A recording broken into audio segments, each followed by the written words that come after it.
Oh god, not that WonderWorld.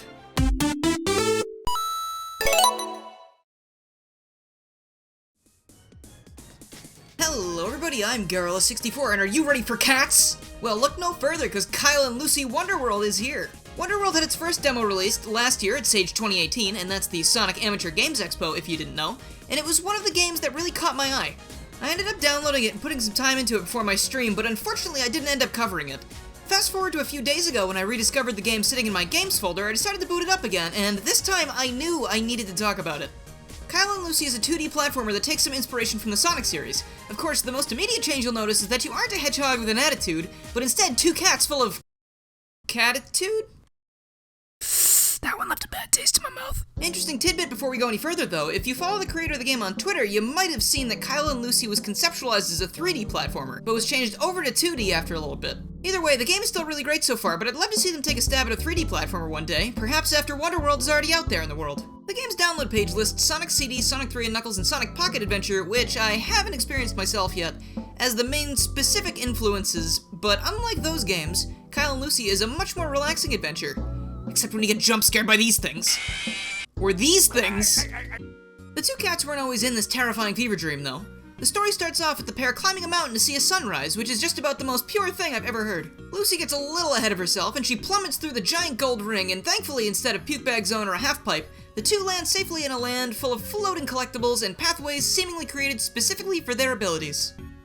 It's like they're made for me. And speaking of their abilities, Kyle and Lucy actually have a lot of moves at their disposal. First off, much like Sonic, the pair of cats can really move. If you step side to side, you'll build up some speed, but not enough that it makes you feel like you're out of control. Once they're going fast enough, you'll notice that they're both wearing roller skates, and I just gotta ask, were they wearing the roller skates the whole time they hiked up that mountain? These guys must have a death wish.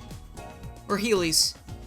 Because the two are wearing 2000's favorite shoe, they're also able to mimic Sonic's ability to roll through badniks, though instead of curling into a ball, which cats aren't typically known to do, they crouch a bit and they channel their inner Goku, and a mysterious aura destroys everything that they might come into contact with. If you hold down on the control pad and then hold the jump button, Kyle and Lucy bring in their own version of the peel-out move from Sonic CD, and this is another area where the game excels. No pun intended.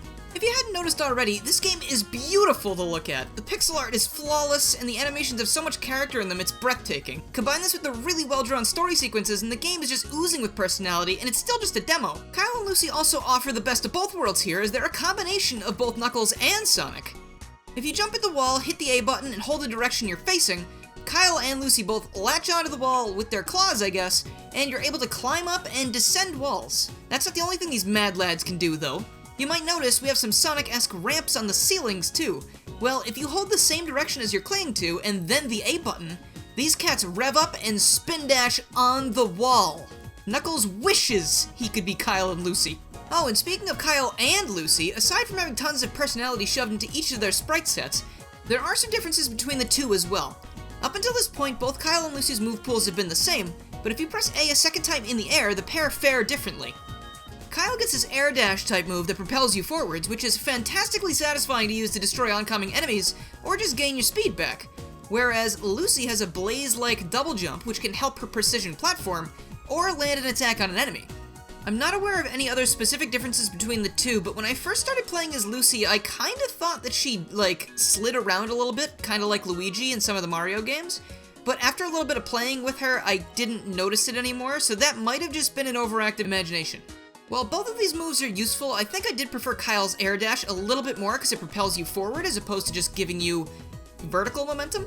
But at the end of the day, I kind of like Lucy's sprites a bit more. Like, her little facial expressions were really fun. So it's kind of like, okay, well, they're both fine, they both work great, so you just gotta pick who you want to go with. Though luckily, unlike some Sonic games like Sonic 3 and Knuckles or Mania, you don't have to get locked into playing as one of them the whole time if you want to switch between them. All you gotta do is hit the exit button from the pause menu, select your file, and you can change between the two characters whenever you do that, and I think that's a really great feature because, honestly, sometimes you just want to play a certain level as a certain character, and yada yada yada. Maybe at some point during the development of the game you can have like a character switch in the game? I don't know, like a little character swap room like Mario 64 DS or something? I don't know, but so far it works fine for what it is. Now, using these cool cats' crazy capabilities, it's your duty to guide them through WonderWorld, all the while collecting as many floating trinkets as possible. The first level's pretty straightforward, not in terms of level design, of course, since there's a ton of places you can check out, but more in a sense that it doesn't exactly sock you in the jaw and demand that you figure everything out immediately. Which is nice because good first levels don't do things like that. You're given plenty of time to experiment with Kyle and Lucy's various abilities, and you're given a good feel as to what's to come. One of the most important things you learn in this level is that you can take your time and explore. There's no time limit rushing you to the end of the stage, and there's no pressure to finish it as fast as possible. Basically, I was thinking of it as a less strict Sonic CD, so there's pretty much nothing in the way of you exploring to your heart's content. Though you might want to watch your health bar. I'm pretty sure you refill it by collecting these little cherry things, but I was never damaged when I came into contact with them, I don't think, so I don't really know if that's the case. Oh, right, and the other most important thing you learn is that you're never supposed to trust these rocks! At the end of the stage, Kyle and Lucy find themselves falling yet again, but this time into exposition. They find this statue that tells them about the magical MacGuffins that they believe might be able to get them back home, and with that, it's off to the hub world. Oh boy, the hub world. So the best thing I could compare this to is those Walmarts I get lost in as a child. Large and full of things that I don't understand. Unlike me though, Kyle and Lucy are able to use the abilities at their disposal to better understand their environment. There are a few things to look at here, like this thing that I assume will be used in the full game somehow. Not really sure what it is, it's like a lost belonging that you need to return to someone, I don't know. And of course there are also other level gates, such as this robot Roundup and the first real level of the game, Mystic Garden 1. You might notice the empty sockets next to the level titles down there. Those are the orbs that the pair learned about in the earlier exposition. This game relies on collecting these orbs for progress, and it looks like there'll be 3 in each main level, which is a nice touch considering the amount of exploration that you naturally want to do when you see all the different pathways in the levels. That being said though, I spent a good 15 minutes or so in Mystic Garden 1 and I didn't find even one orb my first time through. I don't know if that means that I was just taking the wrong paths by pure coincidence, or if maybe somewhere in my footage I happened to miss one because they're a tad small and inconspicuous. I mean, if you look at where I found this orb here, it is tucked away in a corner, and being near all this other green, I can see how I might have just flat out ran by the others in the level because they blended in too well. This isn't a huge deal though, as the next section of the demo only took 2 orbs to open, so finding the one in Mystic Garden and claiming the one from Robot Roundup got the job done. Right, Robot Roundup. This one isn't an actual stage, but instead a little gauntlet of robots you have to destroy before the timer reaches 0. Some of them burrow underground though, so it's a bit hard to find them, but taking a page from Knuckles' book once again, Kyle and Lucy are able to feel them in their feet. This little exclamation marker changes colors as you get closer to an enemy, and it's super reliable. Once you take out all the baddies, the level ends, and you're gifted an orb for your services to WonderWorld. Or at least that's what I assume is going on. No need to locate the orb yourself, you just let it fall right into the palm of your little cat paws. Paws.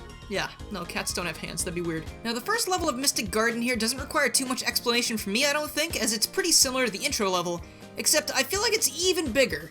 You can reach the goal fairly quickly, but you're gonna want to go back and explore to find more of those orbs, and you can find more of the little, like, not orb collectibles, because I assume there's gonna be some kind of shop thing in the main game, as there is, like, a little signpost near the pin thing that says something about a shop.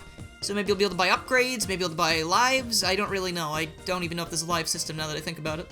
Like I said before though, once you collect 2 orbs, one of these weird red contraptions is placed at this gate that you couldn't previously pass. After you speed off through the wall, you get another delightful cutscene where we meet Scratch and Grounder from Adventures of Sonic the Hedgehog, complete with a theme that reminds me a lot of Adventure of Sonic the Hedgehog's Robotnik theme. I know these aren't literally Scratch and Grounder, but they're Scratch and Grounder. And there's nothing wrong with that, don't make it sound like I'm thinking there's something wrong with that, because this is great, let me tell you. These 2 are delightful. I love them to death, and they're only in this demo for one scene. As I mentioned before, this game does an amazing job portraying its characters. Kyle and Lucy are able to show their personalities through their animations in-game and a little bit in the cutscenes, but these 2 robots, I can't even. I was reading these guys' dialogue out loud to myself in funny voices, and just laughing as they butted heads and insulted each other.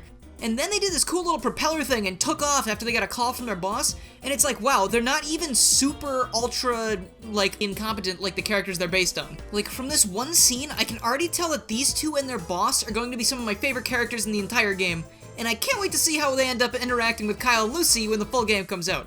After the cutscene ends, this is unfortunately where the demo also ends, and definitely I was left wanting more. The credits roll, and then you're booted back to the main menu where you can go back into your file and you can keep hunting for orbs, or, I mean, you're more than welcome to try out the other character if you haven't played as them yet, or just go back and forth between the 2. I think what I've said about the game so far should make this next statement fairly obvious, but I had a really good time with this game from start to finish, and I cannot wait to play more of this next time they release a demo. If you haven't played this and you want to give it a go, you should 100% head down to the description and give it a try. The demo is totally free, so there's really no reason for you to not try it. Also, make sure to follow the creator on Twitter for more updates about the game, but for now, I guess we can only wonder where Kyle and Lucy will end up next.